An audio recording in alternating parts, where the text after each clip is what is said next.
one other thing. And if you think that y'all are not on the same page with the tone, yes. This is really important, actually. Give them somebody to preview, even if it's a friend, and just say, hey, take a look at this and make sure that we're not looking off kilter. Yes. I mean, what a first impression, right? Hey, we have Angie Kelly again from Peachy Keen Unions on the show. And today we're going to talk about personal vows. Basically, what are they? Should you do them? And maybe a little bit of how to write them? Sure. All right. Personal vows. Tell us what they are. Okay.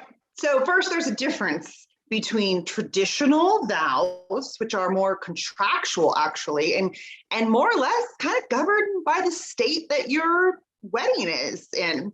And then there's personal vows. So the part where we are always hearing the I do, okay, that is going to be that more traditional and contractual vow. Like the repeat after me's, right? The repeat after me and the, do you take them to be your husband? Right. I do. Do you take them to be your wife? I do. That's like very much considered the contractual part. Now, traditionally, we have heard to have and to hold from this day forward, for better, for worse, right? We've all heard that one. A lot of couples love having the tradition of those standard vows. But for that segment, right, we have two segments, the contractual vows, the personal vows. For that, it still doesn't even have to be that. It doesn't have to be to have and to hold from this day forward. It doesn't have to be. You can still create your own as long as it ends in some sort of agreement with I do and I do, okay? Separate from that, is the opportunity for couples to share personal vows. And that's when they write those heartfelt words that we all want to hear. Right. And they exchange them at the altar. Yes. I can honestly say that for me personally, it is one regret that I have from my wedding day experience. Yeah, we did not do personal vows. And I do think that is something that, as I've witnessed so many ceremonies and photographed them, it really adds so much, especially to an elopement or a micro wedding. Just the experience is so elevated because of that emotion, maybe. The way I'm a proponent, basically. Yeah, the way that I always describe it to couples is it's the way to add that warmth. Yes, right. My team and I write amazing ceremonies, whether they be teensy or huge. We write great words, but they're still not going to be your words. And that warmth and that moment of vulnerability to your partner is just something that's irreplaceable. So if you're going to ask me if personal vows are required and necessary, that answer is yes, every time. And if you have guests, that's the moment that they're waiting for too. And I hate to describe that to couples. Like, it's not as if you're writing it for the guests, but let's be honest. How many times have you sat in the audience as an audience member? That is the moment that you are waiting for. You're like, wow, those were, did you hear his vows? It's true. Great. It's what we're all waiting for. And you know what? I have this text came in yesterday. Pretty soon I'm going to put on my website because it just is the deal right here. A lot of people will say that they're shy. I'm shy. Yep. There's no way I can get through it. I'm going to choke up. There's no way. I had this couple that were it was the hardest convince on personal vows. And I got this one yesterday from their wedding last week. And it says, we're such a rush of emotions, Angie. We did not want to do our own vows in front of everyone. And honestly, if it wasn't for you, we wouldn't have. This was the best decision we ever made. Continue to shine bright. We love you. Oh, fantastic. I mean, what a nice testimonial. But and that is from somebody who was terrified of public speaking and terrified to do their vows. Now, there's this new thing that's happening, and I'm trying to feel if I'm here for it or not. And that is where the bride and groom exchange their personal vows, but not on mic. Have you seen this yet, Mackenzie? They do it during the ceremony, but during the ceremony, but we do not mic it, and we just let the audience know that they're going to have a moment to exchange their words. Interesting. And we pull back the mic. I'm still on the fence with how I feel about this, but it still gives you that moment with your partner. Yeah. It gives that vulnerability in the photos, the emotion in the photos that you can look back on. But it takes the guest part out of it. So I'm not sure how it is, but I think it's at least a compromise. Yeah, actually, I wonder, people kind of there's also a thing where people do a first look and maybe read vows to each other privately. Yeah, so that happens when they're doing, they can do a first look before the ceremony, or what's called a first touch. And a first touch is where you'd find a corner or a building, and one of you would stand on one side of like the wall and one of you would stand on the other, and you can hold hands and read your personal vows. Yeah, so, or a letter to each other. Or a letter, like, yeah, no matter what, I think you should do it. Yeah, I think that you should do something because it's just such a nice moment. And, you know, being a vendor on the side, it just adds so much depth, as Angie said, to a ceremony. So I think it's fantastic. But let's talk about how to actually do it. Let's say you've committed, you want to do the vows. Now, is there like kind of a hard, fast rule about what should be included or so people always say, how long should they be? So there's two things you run into. How long should they be? And what if my partner doesn't have the same tone that I do?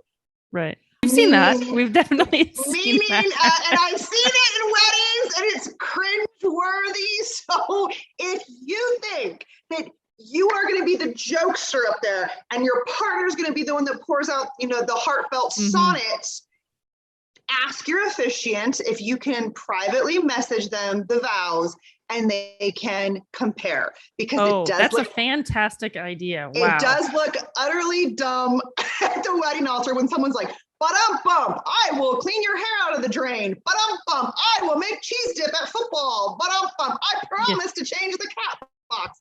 And then the other one's like, "Oh my God, when I first saw you, it was the most amazing moment." And you're like, whoa. Yes. So I think, you know, having some playfulness in there is cool, but also making sure that you know that this is a very sentimental time for you and your spouse too. So kind of being at least on the same page, like your officiant can at least give you like, you know, it is yours, but you know, they were a little more on the jokey side and you were a little bit more on the sentimental side. That's exactly what we say too. Like one will need to joke it up or one will need to tone it down, one or the other way. So we can always look at them in advance and kind of give you some pointers. And then length. Everyone wants to know how long. When you Google this, you'll generally see somewhere between 45 seconds to a minute. In real life practice, I have clocked this. Over 1,000 couples, I have clocked this. It's 30 seconds to 45 seconds. And that is actually what feels right to me as an officiant. Yeah. And how many words is that? Do you know? So I always say 250 words or less. Okay, great. Somewhere around 250 words. It's not a ton of pressure. Yeah. And when you're saying up there, I can feel it like, okay, it's probably a good time to transition now to the other one, you know, and the audience is sitting there and things like that. So somewhere, time yourself 30 to 40 seconds-ish, 45, somewhere around there is what I think always feels right. Okay. And that's about 250, 300 words. 250 words. Yeah. Perfect. Cool. Let's talk about, should you wing it? No. Okay. So along the lines of, I've had 1,000 couples. Yeah. 2 have memorized them. 2 have memorized. Like, did it feel good? They didn't wing it. They planned, they memorized. 1 failed miserably, 1 did good. I mean, that is a terrible track record. So no, you are not expected to memorize these. You are so heightened with emotion. And in fact, I want you to be standing there holding hands and all you're thinking about is when it's your turn to do your part. No. So please don't memorize them. We can talk about how to write them down and what to write them down on. Don't memorize them. And then second, if you are going to wing it, it's not necessarily bad. I wouldn't wing it in a big ceremony. If it's an elopement, wing it all you want. You know, that's just you and your partner. It's very intimate. You know, it's just us. Nobody's there to judge. It's just your vendor team. Winging it's fine. If I know, this happened yesterday. Yesterday I had the groom was going to wing it and the bride wrote it down. Okay. As a professional officiant, I will always let the wing it person go first.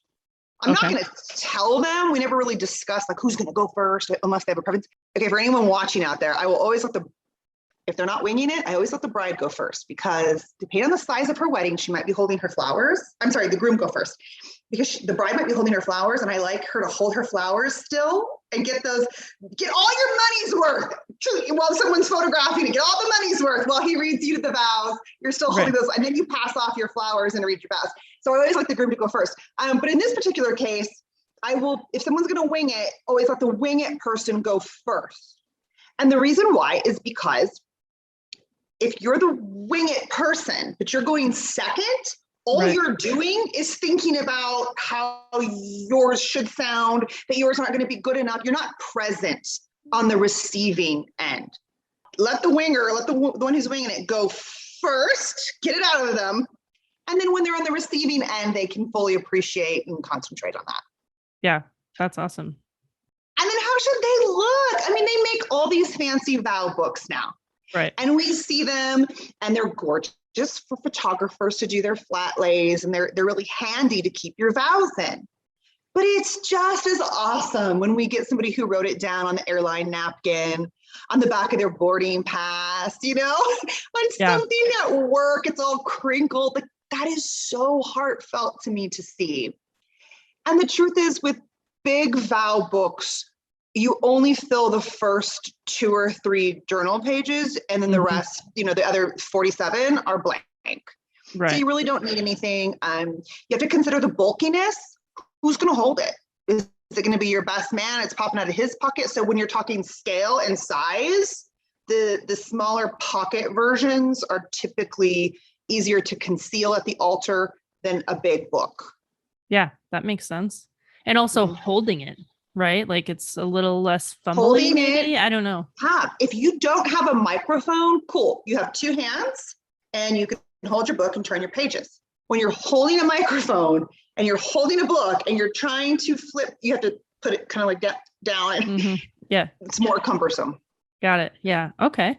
And then do you have any tips on like what to include? Is there like any Mad Libs? Is that what they were like? Fill in the blank to get started. To get started, I think it's great to kind of reflect back, begin with what you first thought of that person, your first impression. If your officiant is not telling your history or love story, it's a great time to talk about, how that first interaction went, and then kind of how it evolved into what it is now, and then the things that you appreciate and love about that person. And if there's any promises that you want to put in there that are kind of unconventional, that's the time to do it. Right. Okay, cool. I guess we can just do a little quick recap on what are personal vows, should you do them, and how to actually start the writing process. Yes. So personal vows are that moment in the ceremony that the officiant is going to turn it over to you. Okay. Separate from the contractual. It's the personal vows. They turn that over to you. Yes, we all think you should do them. There's not going to be a photographer, videographer, or wedding planner that you run into that says, please don't do personal vows. We're all going to say yes, because we've attended hundreds of ceremonies, and we know how the difference feels. And the people who do them have just a more intimate experience, and they've never regretted doing them. Okay. How long should they be? Somewhere between 30 to 45 seconds is average. And when you go to decide what you're going to put them in, it's perfectly fine to do something scrap piece of paper. Unless your partner is really into like the flat lay and the photography, then go ahead and get one of those fancy books, but just make sure it's something that's practical and that you know where you're going to put it that day. Pocket size is best. Right. And then as far as how to start writing them, think about the past, include your love story if it's not already going to be included in your ceremony, and, have a couple promises. Yeah. Right? Yeah. Cool. A couple great things like that. Cool. That's your vows. Oh, one other thing. And if you think that y'all are not on the same page with the tone, this is really important, actually. Give them somebody to preview, even if it's a friend, and just say, hey, take a look at this and make sure that we're not looking off kilter. I mean, what a first impression, right? Right. Yeah. I think that actually that's something that I, even having attended so many weddings, would have never thought about. I didn't even actually realize that you do recommend that. And I think that I've definitely witnessed, one's a jokester, one's a, sentimental romantic, and it is make it a little off, like a little awkward during the ceremony. So I think that is, my biggest takeaway, even though I've been to many of these and I'm in the industry, is have somebody read your vows if you can ahead of time, even if it's a quick glance. It's a nice touch. Yeah, and don't wing it. Let's not wing it. Let's put a few days thought into it. Yeah. A few bullet points on an index card is perfectly fine. Yeah, right. Some notes. Notes. Thanks so much for having me talk about this. Yeah, thanks for joining us.